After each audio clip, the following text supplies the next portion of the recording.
Everything you have to say in one line. Okay, write 3 or 4 lines for the same point. I'll break it down into further keywords. But first of all, our effort should be towards one line. So if you are not able to do that, 2 lines is okay, but not more than that. Okay.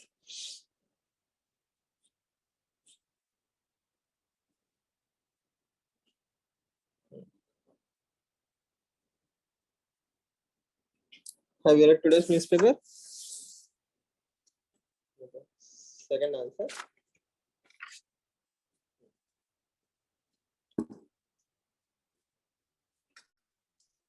What are the major themes in today's newspaper? Whatever we have covered till now, or your IR is predominant in today's newspaper. We have 2 articles. We have 2 articles, one from Raja Mohan, one from Krishna Srinivasan. Both of them are talking about international relations. India's right record, America blinkered vision. So basically, can we say this? Because America is having a problem in its own backyard, can it not reach the rest of the world? Or should we take a higher pedestal and say wrong is wrong everywhere? Which one should be the stand?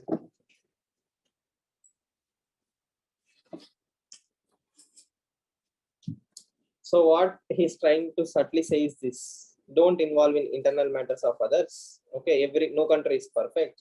So you don't have the moral authority to preach Gyan to the rest of the countries.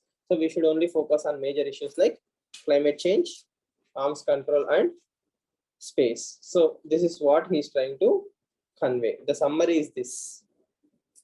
So should we agree with him? The internal affairs are of grave human rights concern, then probably it demands our intervention. Say again, this sovereignty, geography, countries, and all these things are subservient to human rights, right? Human rights are paramount. The first and most important thing is human rights. We are having all this civilization for what? Human rights. Just think about it. Civilization is all about human rights. Civil. What does civil means? To behave in a expected fashion. Social contracts, civil. All these things means instead of killing someone to take something else, you are requesting them, you are negotiating, you are filing a case. You have a civilized way of life. Okay, so civilization have different interpretations. For example, West have its own imposition of civilization. Liberalism and all these things come from Western ideology. So no country is perfect, that much is true, but all democracies should strive to become better nations. If this is the benchmark, we should not stop here, we should move towards that benchmark. Rather than saying we should move towards benchmark, you also have flaws, I also have flaws, everybody is having flaws, so let's not talk about the flaws, we'll focus on something else. I don't think, with all due respect, that is a very good suggestion. Yes, everybody is flawed, no doubt about it, but collectively our focus should be on rising to the levels of benchmarks rather than collectively not discussing about it. What will happen if we don't even discuss in spite of our flaws? Okay, it is like legitimizing the flaws or accepting the flaws or accepting that we have to live with our flaws. Okay, so that is one interpretation. At the same time, targeting willingly, like for PR management or hybrid wars towards nations like India, is also not a right thing to do. That's a very important thing. So we won't innocently do everything right. These reports are true. At the same time, it's foolish to outrightly say they are also propaganda. Right? So there are some flaws in India media. Indian media is not as free as it could be. The example with common sense, Prime Minister of country, after 8 years of election, he did not give a single full-fledged unscripted press conference. Okay, what else do we need to say that Indian media is not doing its job? Yes or no? Just think about it. 8 years of 1.25 population at a single press conference in unscripted fashion. That means he will come sit, he's openly taking any question randomly. It hasn't happened in the democracy. So how can we say that media is flourishing, right? So media's role is to bring transparency and accountability. I need to know what my prime minister is thinking. I don't want to target him politically. Okay, at least select the topics. You can ask random questions, but you can ask only about government schemes. Still, okay, we will take that. Even that hasn't happened. So it's foolish to argue that all these reports are malified. Okay, there are definitely a threat perception in minority. Okay, attacks have increased. We cannot be blind for all these things. We have flaws. At the same time, I know a lot of minorities are flourishing in the same country. They are doing fantastically well in comparison to any other country. So I don't want to blame India like total evil. At the same time, I'm not blind enough to see there are flaws. Only when we accept our flaws, we can work on the flaws. But not even discussing the flaws will not make any societies better. So that's one thought process that you have to think of in all these articles. Okay. So again, nobody has the human patience to think about all these things. One word: anti-national reports. The moment I label of them as anti-national reports, discussion will stop there. Okay. So those who say Hindu does not write articles in favor of government, that is proof enough to say. Okay. Again, typical Hindu article, a sobering reminder to the that belief. So this article is written by Tahir Mahmood. What he is trying to say is human rights are not being respected properly in this country. There is a dilution in the institutional upbringing of human rights. Okay, do you agree?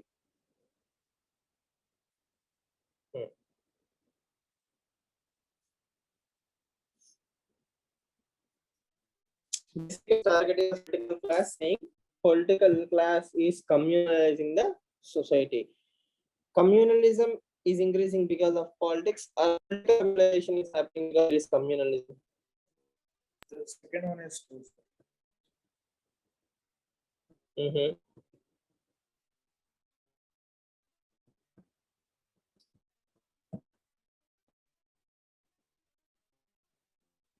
So communal society. So I want to become a leader. I chose to be more communal. Is it true? Or because I'm using communalism as a tool, communalism is increasing in the society?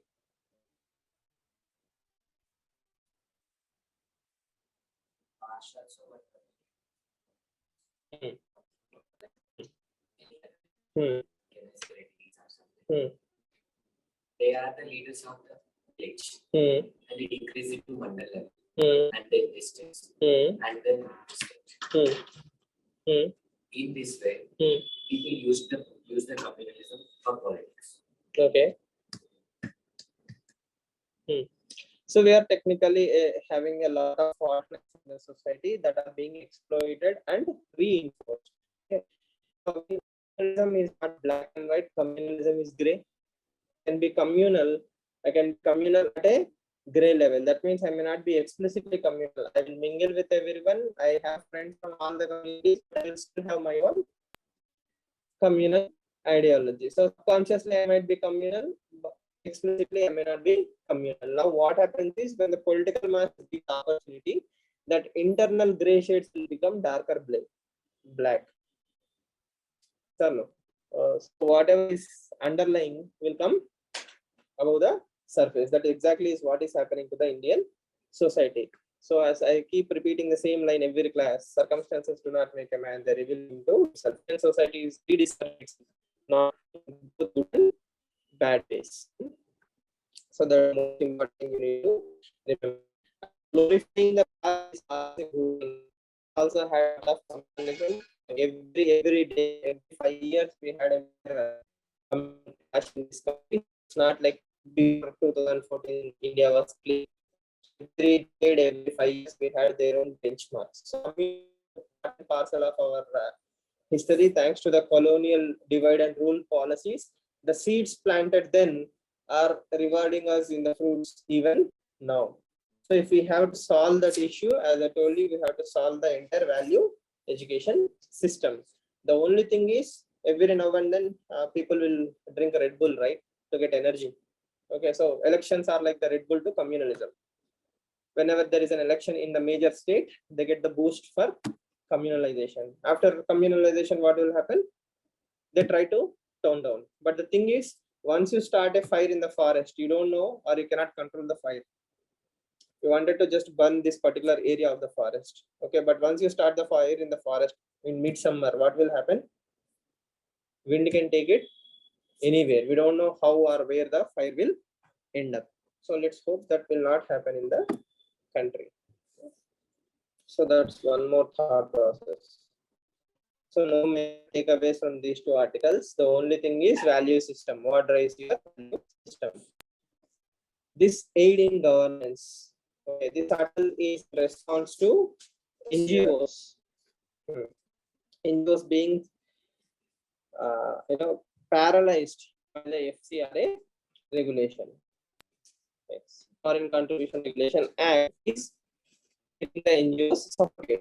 So, speaking, government is doing all the right things. It has the power to do whatever it wants to do. If you follow certain rules and regulations, you are bound to follow the rule of law is applicable to everyone. No special treatment for anyone. If you have to work in India, you have to follow the rules and regulations of India. So till that point, it is fine. Are we being little excessive? Are we being too controlling? That is something that has to be debated, right? Because there are certain provisions within the FCRA amendment which says that NGOs cannot transfer fund to smaller NGOs. They have to maintain accounts in a special branch in Delhi only. So like this, there is some limitation on the NGOs part. Okay, did NGOs misuse their freedom? Definitely. NGOs have definitely misused their freedom. Did all NGOs misuse their freedom? No. Is there a collateral damage? Yes. Bad NGOs which deserve the treatment. So both are equally true. Now, what is he trying to say? He's trying to bring out that argument, right? State have a limited capacity. State's capacity is limited. For example, I have to deliver some service from here to here.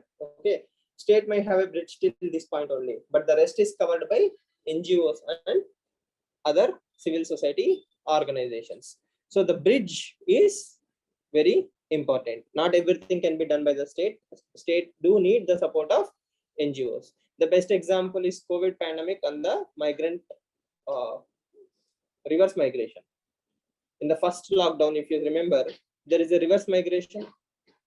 People started moving away from cities to villages and they have to walk hundreds of kilometers. So the reverse migration has happened.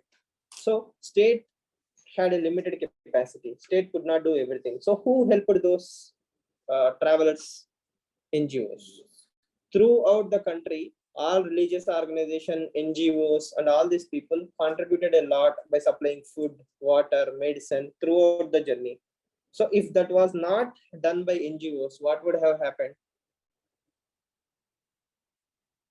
Humanitarian crisis. A lot more people would have died. Humanitarian crisis, right? Human rights would have been violated. Many women would have suffered, or many kids would have suffered. That will bring a very bad name to the country. So that is bridged because of civil society activism. So that is a role played by civil society. So civil society, government, and corporate sector should work in a tandem. That the holy trinity is what helps the society. If corporates are not funding, if NGOs are not functioning, only the state cannot do everything. That is a very, very important point that he's trying to bring.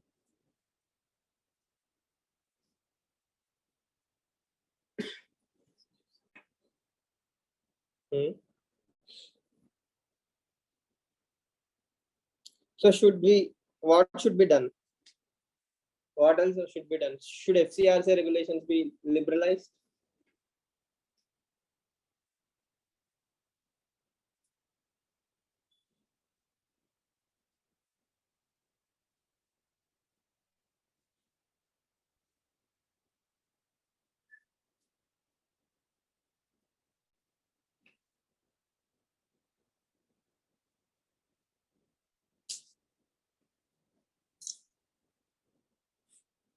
Instead of there is a similarity in government actions. They deal it, they'll do the easiest thing to do. I mean, what is supposed to be the last thing to do in order to get the things done, they're doing it first. So they're missing all those first and second and third steps. Mm-hmm. So those steps are like if they have tracked down which NGOs are actually misusing their liberty, why don't they actually empirically prove it in court of law? So these steps, when one NGO is, for example, the recently that's in news, Mother Teresa's NGO.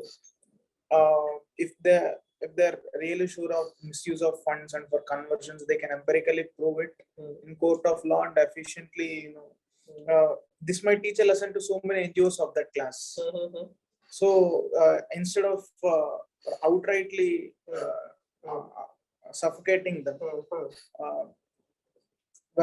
giving the liberty to function and tracking them easily, tracking their functions easily and keeping a good watch on them.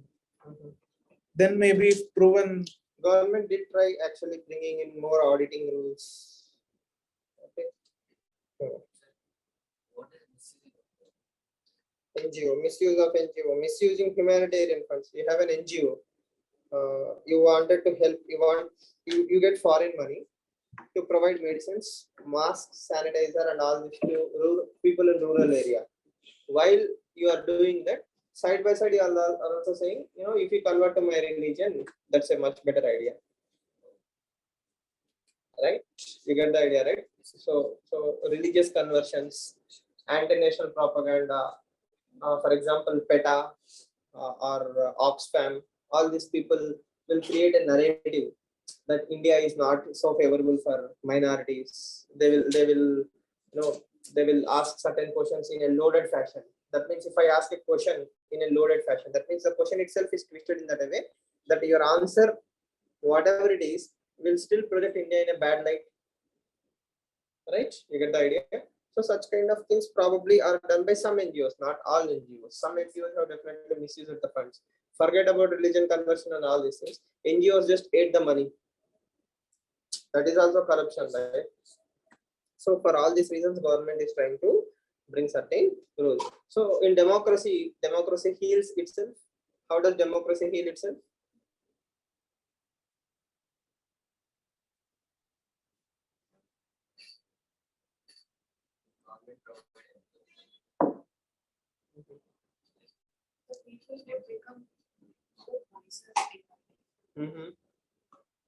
So let's assume the NGOs stopped proper functioning for 6 months. The 6 months results will be visible to the government that because of lack of funds to the NGOs, these areas are demanding more money. More people are dependent now on the state. So all those people who are dependent on the NGOs now are dependent on the state. So automatically the government will realize, okay, this is a gap that is actually filled by the NGOs. So both of them might come to some common consensus. Technology or blockchain might also come to us in future to help us. Let's say imagine CBDC. So central bank digital currency or blockchain based solutions might help the system to provide better governance. Okay. So at the end of the day, welfare of the people is the ultimate goal of NGOs, corporate social responsibility are the state. So when all the three of you have common goal, you can definitely work collectively. But there is a trust deficiency. The trust deficiency have to be handled. And again, there is certain tendency to claim critical NGOs as anti-national NGOs. So that is not fair. Democracy should have certain amount of freedom. Okay. And you cannot have a sensitive skin as a state. State should have a very thick skin. You cannot be burdened by every criticism. If Rihanna tweets something, you should not respond with Sachin Tendulkar's tweet. You should counter it with some empirical argument. So thick skin is what is suggested for the states. Thin skin, you create unnecessary drama. That is exactly nicely covered, I think, in Suhash Paleshkar article. We will see the deafening silence of scientists, lack of scientific temper. This article can be linked to your directive principles of state policy. DPSP does promote you. Scientific temper is fundamental duty or DPSP? Fundamental duty. Duty. Fundamental duties encourage you to develop scientific temper. What is scientific temper, Kirtana? Anu here? Scientific mind is scientific temper. Okay. Yes. Scientific knowledge. Okay. Santosh?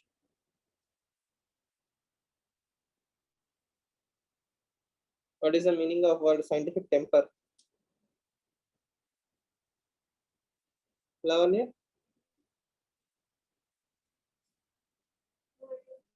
What is pseudoscience? Pseudo means false. Science means science. False science is pseudoscience. Yes, Ines? Read this article. What did you understand then?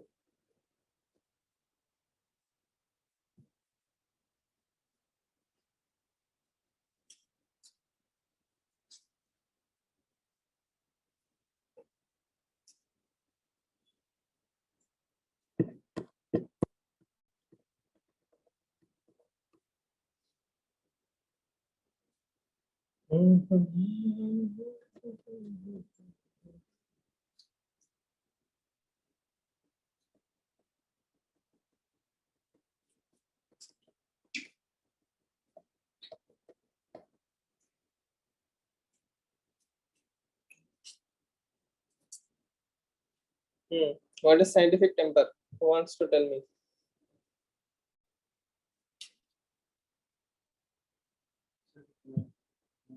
Maybe a lack of science knowledge in scientists.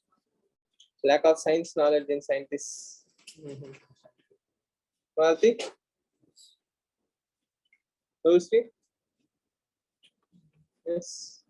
So thinking on rational terms and not believing in superstitions Uh-huh. and having the aid of good data and empirical data to come to and to arrive at rational conclusions. Rational conclusions. So not thinking in binaries, developing critical thinking is called as scientific temper. Scientific temper has nothing to do with science. Scientific temper is more about rationality. If you read the world history, Renaissance and all those things, they encourage this critical thinking, right? So church and state, or church and God, religion and science, all these problems were existing. So scientific temper means to think scientifically, to think in a logical fashion. So scientific here means rational, logical fashion. If I'm coming to a conclusion, am I coming to that conclusion by A, B, C, D, or directly I arrived at a hypothesis, right? The famous examples like Earth is the center of the universe, and all these things are lack of scientific temper. Okay, and the problem is scientific temper and faith are like two sides of the same coin. They go hand in hand. Yes or no? So we see again, faith is something that we cannot explain in simple terms. Okay. At the same time, rationality is also having a limitation. I cannot prove you certain things with pure evidence, but I know that most probably that is the true solution. That is a problem. So what he is trying to argue is Indian scientists are not responding to the pseudoscience that is very prevalent in the society. For example, why go till scientists? Most of the doctors are RMP doctors. Okay, most of the doctors are RMP doctors or Ayush doctors. I'm not saying that they don't have medical knowledge, but they're not as trained or as experienced as an MBBS doctor, right? But still, in rural areas, if people get some health issue, first they will go to these babas or religious lead, spiritual, all religions, not only one religion. All religions will prefer first spirituality, then only they will move to doctors. Okay, doctor also first RMP, then only worst case scenario to MBBS. So the level of thinking is like, why should I waste money on certain things? Okay, this will be cured. So faith has cured certain things. Okay, I don't say that faith hasn't cured anything, but converting it into a generalized standard. Okay, I was cured with his blessings. Okay, everybody will be cured. That is not a scientific way to think. Okay, in 2015, the Prime Minister of this country went to Indian Science Conference. Okay, and then he said, Indians always knew plastic surgery. The best example is Ganesha, at International Science Conference. Now, is Ganesha not true? Faith, right? I personally believe in Lord Ganesha. I go to temple every week and I pray for him. Okay. Did Lord Shiva, using his spiritual divine powers, replaced the head of the boy with the head of the elephant? Yes. So that is how Ganesha was born. I believe that at personal level, I believe that. Will I say that is the evidence to scientific, will I say that is the evidence to plastic surgery in ancient India? I may not say that, at least in a public sphere, not at least in a science conference. My faith is something personal. Okay. Ability to generalize that for entire society is one more thing. Why humans have this wonderful imagination. Whatever we imagine, we make it into reality. For example, 10,000 Leagues Under the Sea is a novel written way back in 1850s, I guess. There is a novel called as 10,000 Leagues Under the Sea. Okay. In that, the author creatively imagines a vessel which travels under the water. When? 1850s. Okay. Submarines were invented much later. Okay. But it is the human ability to think that such a thing can be constructed is what led to submarines. Yes or no? Leonardo da Vinci always wanted to have a ability to fly. He was obsessed with man's ability to fly, but he dreamed about it. Much later, Wright brothers invented the aeroplane. So can we say that if Leonardo da Vinci was a spiritual figure? Okay, did Italy always had this ability to fly? Even in our mythology, we have this Pushpaka Viman.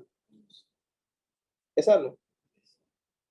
So the problem is imagination, or they might be available in spiritual or other dimensions, but they were not available in real life, at least to us. Okay, so that lack of ability to appreciate human creativity, human imagination, and thinking it as a fact has led this society to a lot of problems. Okay, so that not only that, it also causes a lot. You see frauds, health issues. Yes. The rural side suffers a lot because of lack of health access. Okay, lack of scientific temper also leads to communal riots, sometimes religious riots, communal religious, or women are killed as witches. Right? Yes, this happens even in this country, even today, that certain women are beaten to death because people fear about black magic. Right? Superstition law has been brought out by states like Madhya Pradesh and Maharashtra. So superstition is a very powerful tool. So all these things promote a society which has no clue about what is scientific temperament. And politicians can say whatever they want to say. Like for example, he very nicely blames Baba Ramdev for saying, I will cure COVID. Yoga is a wonderful science. There is no doubt about it. Yoga is on par with any other science out there. Yoga is fantastic, but yoga does not have the power to cure everything out there. Yeah. Then it might prevent you from being affected. If all of us practiced yoga, we have better lungs, better pranayama and all those things. Our impact because of COVID would have been much lower. I agree to that point of view. But if you are affected because of lack of yoga, yoga cannot cure you from today. You need some immediate support system, right?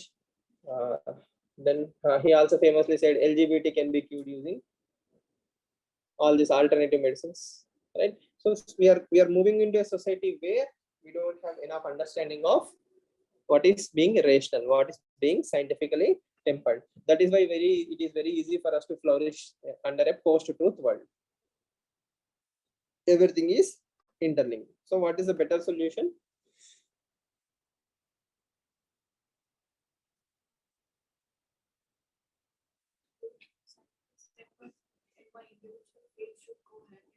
Okay. But shouldn't affect others. There should be watertight components. It may not be watertight, but at least it should be sane enough to de-alienate. What he's trying to also say is this paragraph. Globally, STEM students have less understanding of social concerns. Let's imagine STEM. What is STEM? Science, technology, engineering, maths. very less women and girl childs are taking STEM as a basic course. Okay, so all of us should have at least the basic knowledge STEM. So when you are an engineer, when you are a doctor, okay, you have spent good amount of your childhood or your college days in pursuing these professional courses. You may or may not have a very good interaction with the society. So it's like he's saying people from STEM backgrounds are more privileged. Okay, they live in a bubble. Okay, because I live in a bubble, I may not have a very good interaction with the society. Okay, so when I don't use my inventions for the welfare of the society, there is a gap between the society and my thought process. Okay, that is exactly what he's trying to say, at least in my understanding. And STEM is a very important thing. So if more people take STEM sciences and all these things, and they come out saying that this is how the society is being affected, that might bridge the gap. That's a very, very important thought process. So religion versus science and all these things are very famous UPSC essay topics. Which is more important, religion or science? Both are equally important, because religion is opium of the masses. Religion has its own benefits. It creates a common identity also. So religion has a lot of good things, and religion can always promote science. And Hinduism is one such dharmic religion which actually encourages science. Okay, I mean science in the sense Rational thing. it encourages you to think in a rational fashion. It allows you to come to a critical analysis. Upanishads are the best manifestation of that rational thought process. They debate everything in such a minute. Understand that rational thinking is part and parcel of the. With the time, everything will go diluted. Okay, so these are the major things. Yes. Yesterday we were talking about Indianization.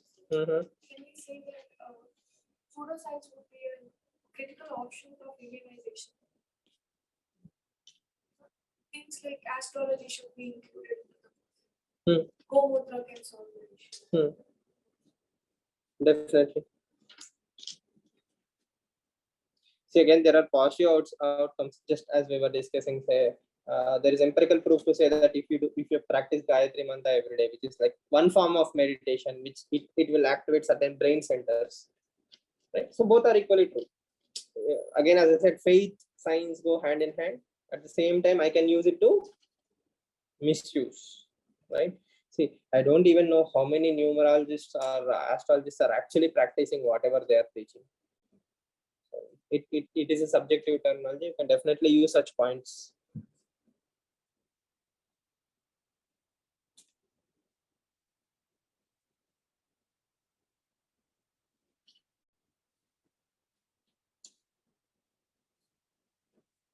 For South Asia, a Ukraine lesson. Where is Ukraine? Ukraine is in the west of Russia. Is in world map. West of Russia. Ukraine is a neighbor of Russia. So now the discussion or debate in the world is Putin and Joe Biden are going to sit together and solve the Ukraine crisis. So Ukraine is in the middle of the hotbed.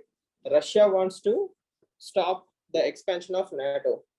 USA wants to expand beyond NATO, expand the NATO to Ukraine, this side, whereas Russia is saying stay that side only, don't do anything. Okay, the debate is not actually about Ukraine. The debate is ability to control the areas. Okay, so Russia wants West to acknowledge it and give its due respect. That is a core thing. Russia wants to get respect from USA. So Russia wants to have some kind of control over all these areas, whereas USA want to have control over all these areas. So what does Raja Mohan says? Raja Mohan says sphere of influence.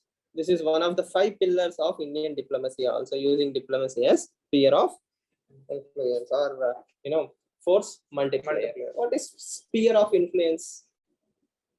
Sphere means circles, right? Like zones. For example, it's like Wi-Fi network, sphere of the Wi-Fi. How far does the Wi-Fi apply? So India is here. So till how far can India reach its influence? Can we extend it to West Asia? West Asia, yes. Southeast Asia? In theory, yes. Okay, so that means we do have control.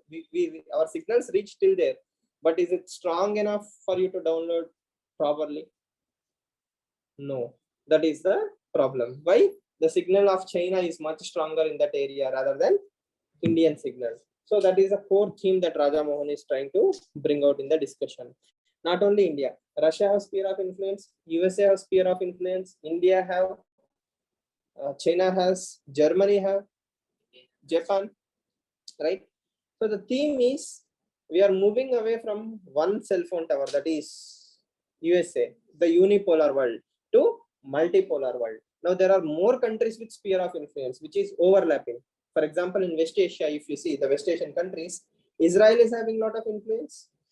Saudi Arabia is having a lot of influence. All of you know the West Asia map, right? Saudi Arabia, Yemen, Syria, and all this. So Saudi Arabia is having a lot of influence. Israel is also having influence in the same area. USA is having some kind of influence. Russia is having some kind of influence. That means in one area, there are multiple signals. Okay. If you take ASEAN countries, ASEAN have good ties with India. ASEAN have good ties with China. ASEAN also wants to extend it to USA. Now, because of AUKUS, the signal strength might have changed.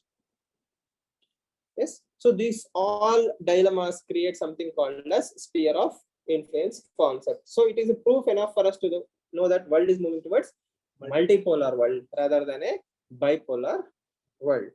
Now, what is the issue there, or what is the lesson?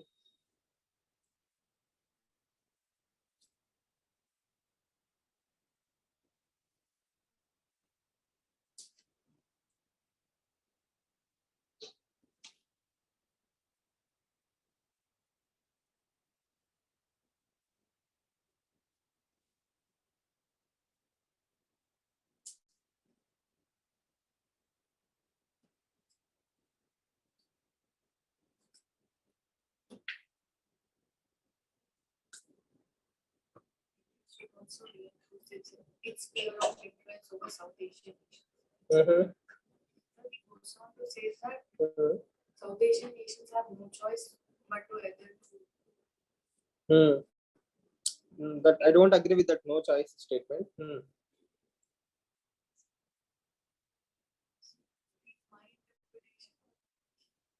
I think your interpretation.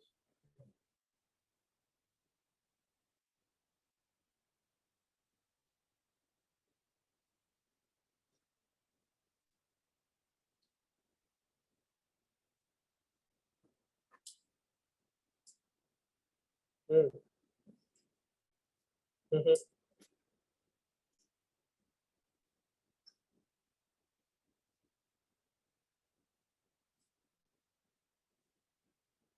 So India's immediate neighborhood, including Maldives, neighborhood first policy. What is China card?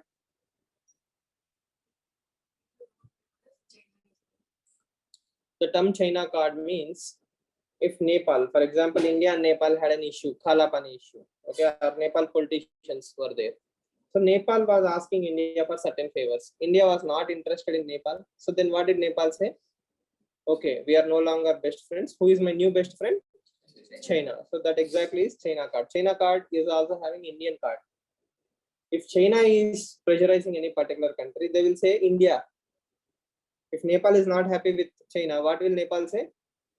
I will go back to India. So they are playing in between. So all these small countries between India and China have the luxury to play on both the sides.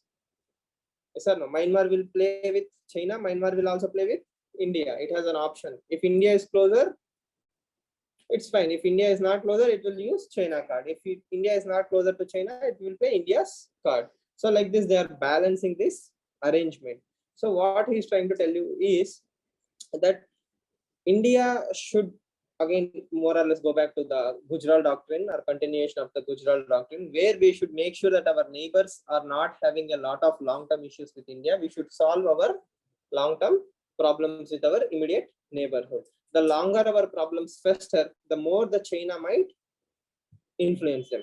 Second thing, India's neighbors cannot ignore the reality that Delhi's stake in South Asian neighborhood will always be higher than those of China. Why? China has already a good amount of growth. China is not going to speak on behalf of you. China does not have the same interests just like you. China won't speak for you, Vietnam, or China won't speak for Thailand. China just wants to use all these countries for its own growth, whereas India wants to grow along with you. Win-win scenario is what comes with India, whereas China tries to maximize its position. So knowing this very well, the countries cannot foolishly go to play China card. For example, Nepal has played this China card. So what did China do in the gap? China nicely laid all the roads till Indian borders. Yes or no? There is a very nice highway connecting China all the way till Indian borders. So that means the same highway can be used for military purposes. So in future, if the issues escalate between India and China, don't you think Nepal will be, sandwiched? Nepal will have collateral damage because of the fight between the two giant neighbors. Nepal is what? Nothing, right? In comparison to size of India or power of India or power of China. So neighbors should be very pragmatic. That is what he's saying. Sphere of influences are here to stay, right? And it's an instrument to regulate competition between great powers. But they will endure only when the dominant power is wise and its neighbors are prudent. In other words, if Sri Lanka is giving Hambantota port to China, okay, India should deal with that issue very wisely, right? As Shiv Shankar Menon says, okay, China constructed Hambantota port. Fine, China is not using that port. Why not? Why not let India use it? India can ask Sri Lanka and use the Hambantota port very nicely. If somebody else is constructing infrastructure, use it without any ego, without any negativity. Happily use it and get the development. So money will flow both into Sri Lanka and India. Who invested? China invested. No, you should not have Hambantota port. You are my enemy. If we mistreat the Sri Lanka, what will happen? It will only create one more enemy for India, and it will not be favorable both for Sri Lanka and India. At the same time, Sri Lanka should also have the common sense not to allow Chinese nuclear submarines to be parked in Hambantota. So that is what he's trying to say. India should be smart enough or wise enough to deal with that issue in a delicate way. At the same time, the small neighbor should also should not give too much concessions to China. If we give too much concessions to China, it is very dangerous for Sri Lanka, Nepal, Myanmar, Bangladesh, Bhutan, or whichever small country we are discussing. Sphere of influence. Sphere means I am trying to do something good. You will also try to do something good. So we will balance it out. You won't have too much say. I won't have too much say. So that the delicate balance should be there. Clear?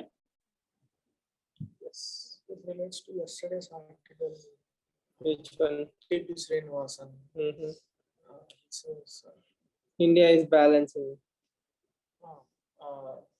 Rather than rhetorically saying, I won't engage. With Taliban, it is totally different. No, sir, not Taliban. For example, Myanmar. We are engaging, right? Harsha Shingrala went to Myanmar. I mean, justification. Yes. We are being wise. Yes. In relation to? How it is now defending itself from Chinese policies. I don't think Australia played Indian card, right? I know it is into part with India. No, that is not Indian card. India's card. Actually, we used Australia rather than Australia used us. We invited Australia back to Malabar exercise. We were chickening out before this, right? We were afraid that China might feel bad. So now we wanted to offend China. We invited Australia. So who used whom? We used Australia. So this cards are within those countries which are in neighborhood with India and China. only that. Majorly those countries. Then how did Australia play that? Influence, sphere of influence. For example, North Korea. China can have an influence in Australia. Why not? America have influence in South Korea. Where is America? Where is South Korea? Right? So it's not geographical extension, right? It's more about ideological extension. For example, Russia had influence in Cuba, Bay of Pigs, Cuban Missile Crisis. So where is Russia? Where is Cuba? So it's more about influence. So do read this article. Suhash Palishkar.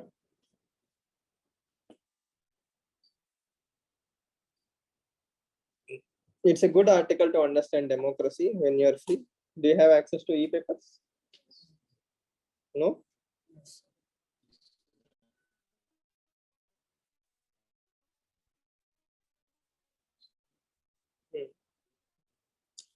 I won't agree with all the 100% that is mentioned in this article, but there are certain good points which you should be aware that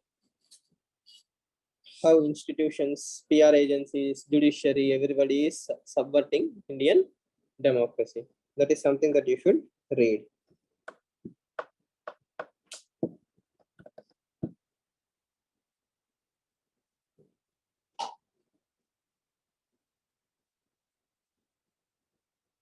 For example, paras like this. Hypersensitive, I was saying, right? Government should not be sensitive to criticism. Government should have thick skin. Leader can do no wrong. That is a very, very flawed way. Right now, there is an issue between India and China that China is constructing a bridge in Pangong. So we'll see how it goes. But China is constructing it probably in its own territory. So we cannot say it is a violation of India's sovereignty. But again, that is a disputed area. Gray area. We'll see how it plays.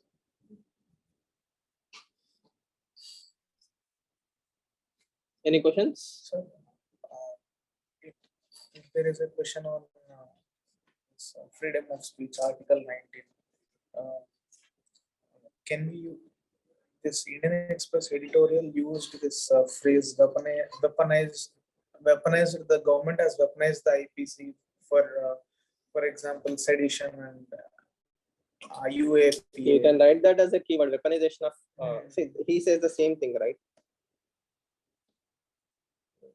The tone can be different.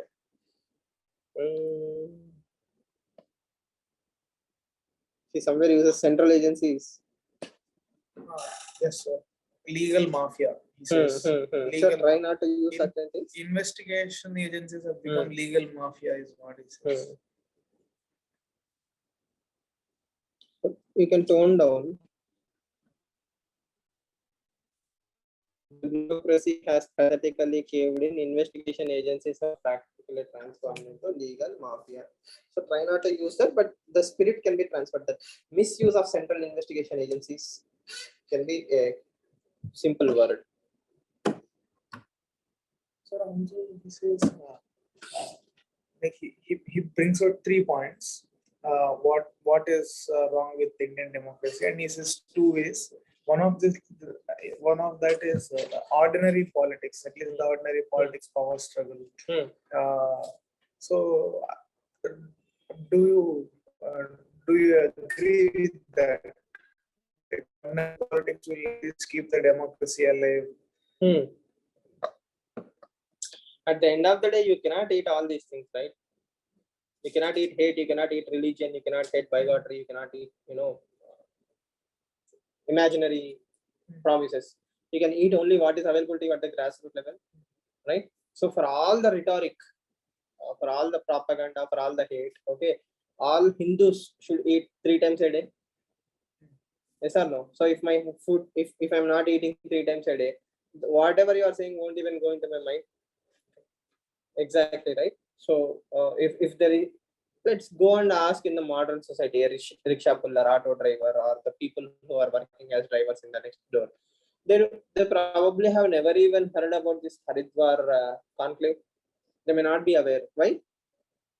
They have their own drama in their life. They don't have time for all these things. The major themes they focus is on what Prime Minister is saying and what the major themes. So majority of the society plays only on the major themes. Hinduism is under threat. Okay, population of the other communities are increasing, right? China might attack us. Modi is the only protection. So they don't focus on the daily nuts and bolts. Daily nuts and bolts is for you, me, politicians, Twitter warriors, Facebook warriors, people who are getting paid, people who are building careers and all these things. Okay, Whereas for a normal Indian person, only the major themes will sink in. Yes, and daily bigotry here and there. Yes. Majority of the people voted to Modi in the second wave because of Pulwama attack. He protected the country by using the. That's all I know. I don't care technical details. Modi protected India. Good enough for me.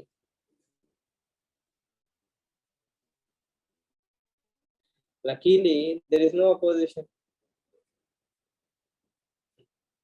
So everything is working out. Any questions?